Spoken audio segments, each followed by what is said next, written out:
riches are for spending and spending for honor and good actions.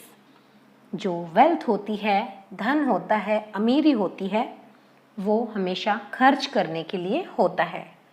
And spending for honour and good actions, और जो खर्च करने की प्रक्रिया होती है वो या तो सम्मान के लिए होती है और अच्छे कर्मों के लिए होती है. यानी हम जो पैसा खर्च करते हैं तो या तो हम सम्मान कमाने के उद्देश्य से पैसा खर्च करते हैं क्योंकि हमको एक रेपुटेशन चाहिए, या फिर हम गुड एक्शंस जो अच्छे कर्म हैं वो करना चाहते हैं तो उन पर हम पैसा खर्च करते हैं. Therefore, extraordinary expense must be limited by the worth of the occasion. इसलिए जो एक्स्ट्राऑर्डिनरी एक्सपेंस होते हैं, मतलब जो रोज़मर्रा के खर्चे नहीं हैं बल्कि बड़े अमाउंट में जो पैसा खर्च किया जाता है, उन खर्चों को लिमिट किया जाना चाहिए by the worth of the occasion. Occasion मतलब मौका या अवसर.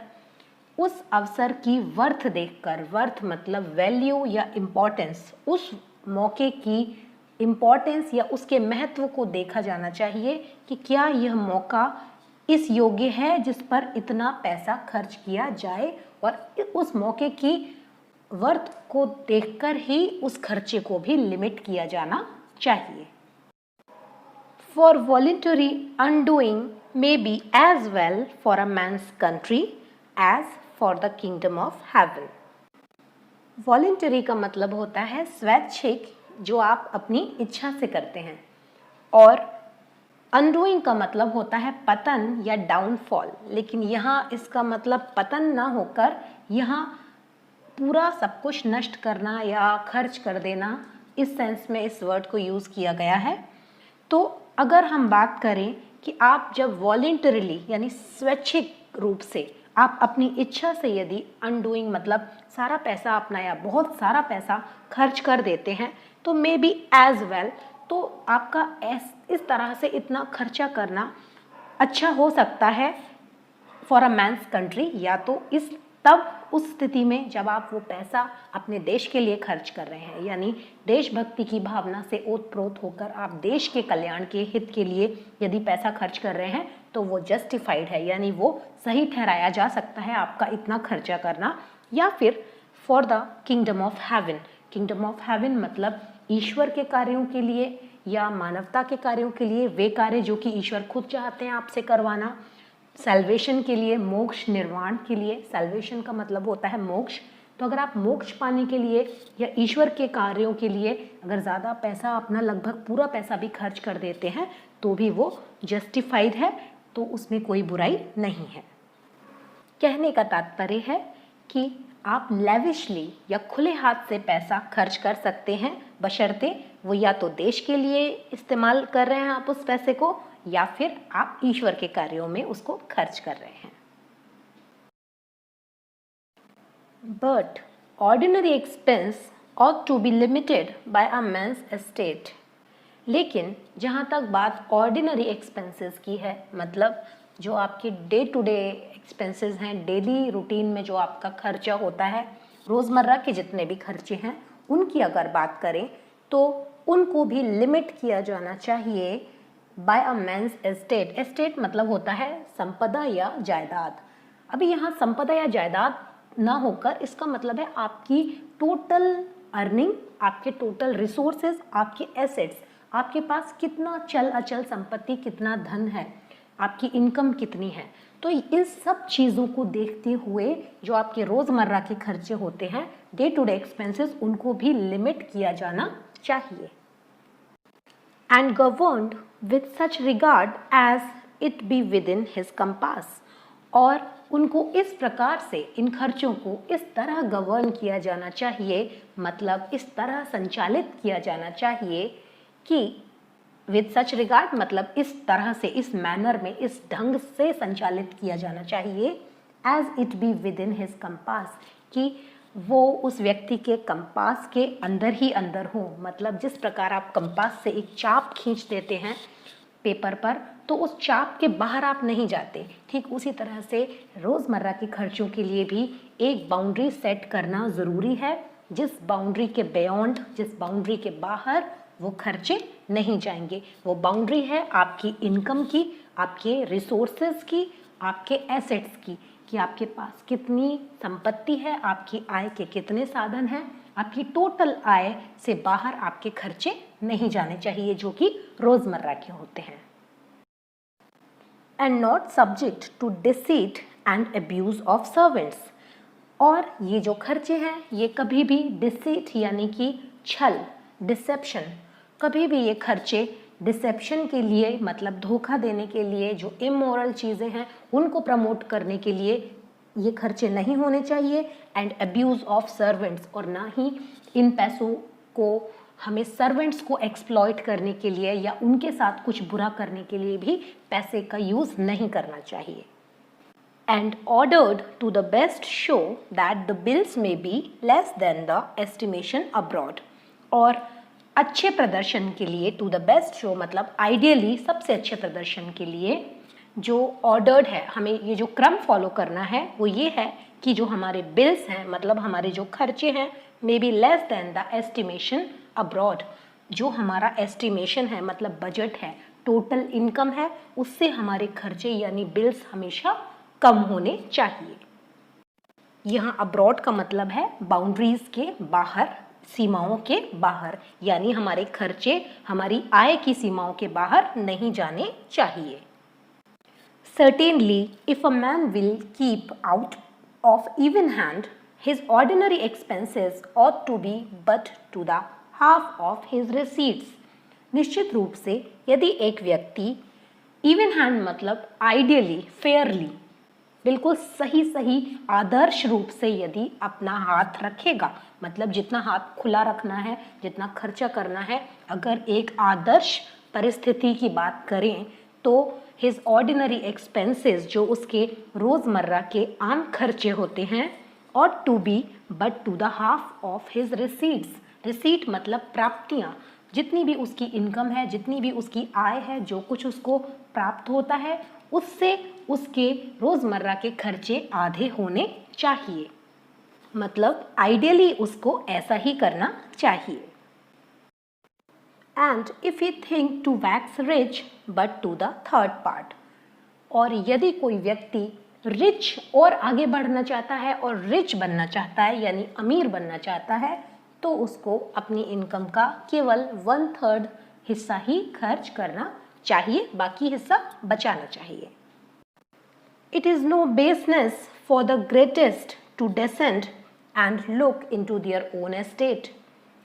The greatest मतलब महान से भी ज़्यादा महान, सबसे ज़्यादा महान लोग भी जो हैं, मतलब जो सबसे ज़्यादा रिच हैं, पावरफुल हैं, रेप्यूटेड हैं, लेकिन उनके लिए भी अगर वो अपने एस्टेट में, एस्टेट मतलब अपनी संपदा, अपनी जो फाइनेंशियल मैटर्स हैं उनके, उन सब में यदि वो खुद लुक इनटू मतलब खुद देखते हैं, अगर अपने फाइनेंशियल मैटर्स को, अपनी संपदा को, इनकम को और एक्सपेंसेस को वो खुद देखते हैं, तो इसमें कोई भी बेसनेस वाली बात नहीं है। बेसनेस मतलब ओछापन या नीचता, मीननेस, इसमें कोई मीननेस नहीं है। कि अगर आप खुद डेसेंट मतलब वैसे उतरना होता है, तो मतलब आप खुद जो ज़्यादा महान लोग हैं, ज़्यादा पैसे वाले लोग हैं, तो वो अपने फाइनेंशियल मैटर्स को देखने के लिए भी फाइनेंस मैनेजर वगैरह एम्प्लॉय करते हैं। तो उनको थोड़ा सा ये ऐसा लगता है कि वो खुद से देखेंगे तो उनको थोड़ी सी रेपुटेशन डाउन हो जाएगी, लेकिन अगर वो खुद उतर कर अपने फाइनेंशियल मैटर्स को और अपनी धन को, संपदा को खुद से देखते हैं, तो इसमें कोई ओछापन नहीं है। Some forbear it not upon negligence alone, but doubting to bring themselves into melancholy। In respect they shall find it broken। कुछ लोग ऐसा करना मतलब अपने फाइनेंशियल मैटर्स को खुद देखना इग्नोर करते हैं या फॉरबियर करते हैं। फॉरबियर का एग्जैक्ट मीनिंग है परहेज करना, रिफ्रेन या एब्सटेन करना।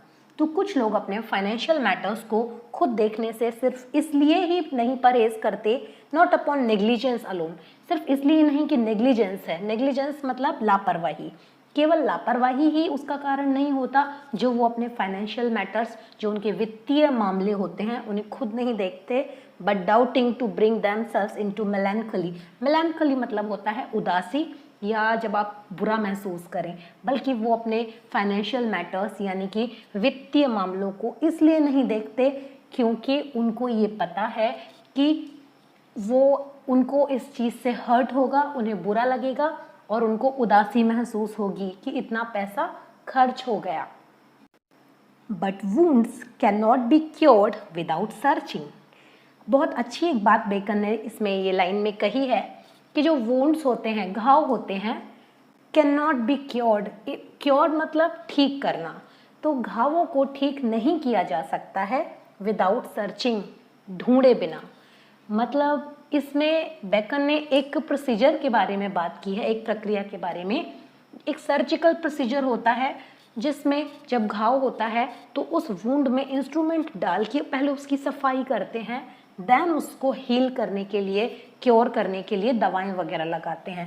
तो अगर हम वुंड के अंदर नहीं जाएंगे, उसको साफ नहीं करेंगे, उसमें दवा नहीं लगेगी, तो फिर वो हील नहीं हो सकता, वो ठीक नहीं हो सकता, मतलब वो क्योर नहीं हो सकता। He that cannot look into his own estate at all। अब फ्रांसिस बेकन उस व्यक्ति की बात करते हैं जो अपने एस्टेट को यानी अपनी संपदा, अपने फाइनेंशियल मैटर्स को खुद एट ऑल मतलब बिल्कुल भी नहीं देख सकता, तो हैड नीड बोथ, उसको ये दोनों ही चीज़ें करने की आवश्यकता होगी। Choose well those home he employed, एक तो जिनको वो एम्प्लॉय करे यानी जिनको वो ये जिम्मेदारी सौंपे अपने फाइनेंशियल मैटर्स यानी वित्तीय मामलों को देखने की, उनको वो चूज़ वेल यानी बहुत अच्छी तरह से चुने, बहुत देखभाल कर चुने। एंड चेंज दैम ऑफन, और उनको ऑफन मतलब अधिकतर, और अपने फाइनेंस मैनेजर्स जो वो रखेगा उनको वो ऑफन मतलब अधिकतर बदलता रहे। मतलब ऐसा ना हो कि वो एक ही व्यक्ति उसके फाइनेंशियल मैटर्स को लगातार देखता रहे, उसे उनको बदलते रहना चाहिए।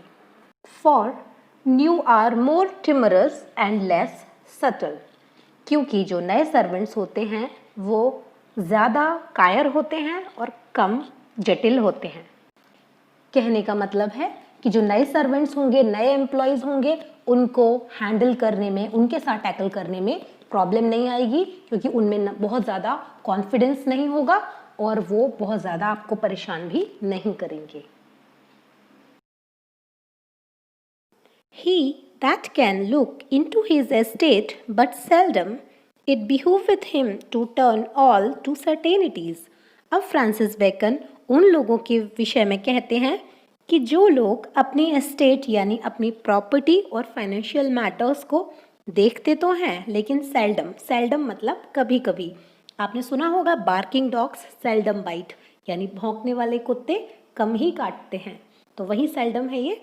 तो जो लोग अपनी प्रॉपर्टी को, अपने फाइनेंशियल मैटर्स को देखते तो हैं लेकिन कम ही देख पाते हैं, तो इट बिहोविथ हिम, बिहोविथ ये ओल्ड इंग्लिश का वर्ड है, इसका मतलब होता है उपयुक्त होना या सूटेबल होना। तो उन लोगों के लिए यह उपयुक्त होगा यानी सही होगा, या हम कहें तो नेसेसरी होगा कि वो टू टर्न ऑल टू सर्टेनिटीज़, कि ऐसा व्यक्ति हर चीज़ को सर्टेनिटीज़ यानी निश्चितता में बदले। मतलब कहीं भी कोई डाउट या कोई गुंजाइश ना रखे कि उसके साथ कोई चीटिंग या फ्रॉड हो सके, क्योंकि वो अपनी प्रॉपर्टी को, अपने फाइनेंशियल मैटर्स को कभी कभी ही देख रहा है, तो ऐसे में ये चांसेस बनते हैं कि उसके साथ कोई चीटिंग हो सकती है। इसलिए उसके लिए ज़रूरी है कि वो हर चीज़ के बारे में श्योर हो जाए। A man had need if he be plentiful in some kind of expense to be as saving again in some other. अब फ्रांसिस बेकन उस व्यक्ति के बारे में कहते हैं जो कि किसी एक प्रकार के खर्चे में काफ़ी प्लेंटीफुल है। प्लेंटी का मतलब होता है बहुत बड़ी मात्रा या प्रचुर मात्रा। तो अगर कोई व्यक्ति एक प्रकार का खर्चा काफ़ी अधिक करता है तो उसको होना चाहिए एज सेविंग अगेन, उसको उतना ही बचत करने वाला भी होना चाहिए इन सम अदर। मतलब अगर आप किसी एक पर्टिकुलर चीज़ पर ज़्यादा खर्चा कर रहे हैं तो आपको किसी दूसरी चीज़ पर कम खर्चा करके उसको बैलेंस करना चाहिए। मतलब जो आपने ओवर स्पेंडिंग की है उसके इफ़ेक्ट को न्यूट्रलाइज अगर आप करना चाहते हैं तो आपको किसी दूसरी जगह कटौती यानी उनको कर्टेल करना चाहिए। As if he be plentiful in diet to be saving in apparel। मानो कि कोई व्यक्ति अगर प्लेंटीफुल है मतलब बहुत ज़्यादा खर्चा कर रहा है डाइट में, डाइट मतलब खाने पीने में, तो to be saving in apparel, apparel का मतलब होता है परिधान, जो आप वस्त्र पहनते हैं।